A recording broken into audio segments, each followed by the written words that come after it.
For centuries, Christian marriage has been more than just a contract. It is a sacred covenant, reflecting the love of Christ for his church. No one explained this more profoundly than St. Paul. The indissolubility of marriage. St. Paul leaves no room for doubt. Marriage is a lifelong bond, and remarriage after divorce is not an option. To the married I give charge, not I but the Lord, that the wife should not separate from her husband, but if she does, let her remain single or else be reconciled to her husband. In Romans, he reinforces this teaching. A married woman is bound by law to her husband as long as he lives. But if her husband dies, she is free from that law. And if she remarries another, she is not an adulteress. Marriage is designed by God to be a union that lasts a lifetime. But in a fallen world, self-centeredness is the greatest enemy of this sacred bond. The equation of marriage, self versus Christ. Many marriages fail because they are built on the wrong foundation. If each spouse is focused on their own desires, their own needs, and their own egos, the result is brokenness and division. St. Paul presents a radically different formula in Ephesians 5. Be subject to one another out of reverence for Christ. The key to a lasting marriage is Christ at the center.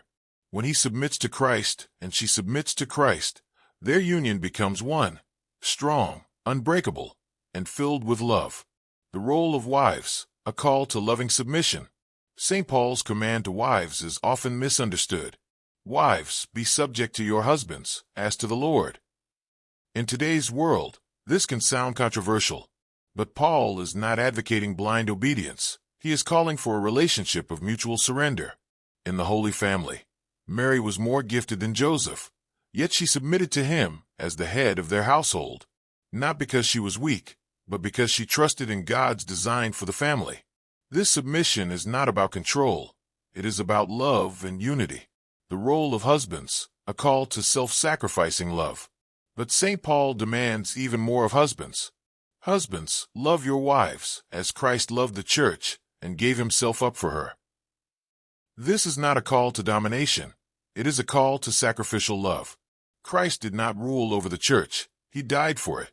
And Paul calls husbands to love their wives with that same level of devotion. Ever since the fall, men have struggled with selfishness and pride.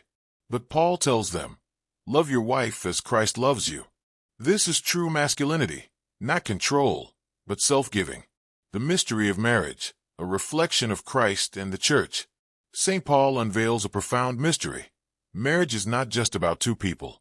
For this reason, a man shall leave his father and mother and be joined to his wife, and the two shall become one. This unity is a reflection of Christ and his church.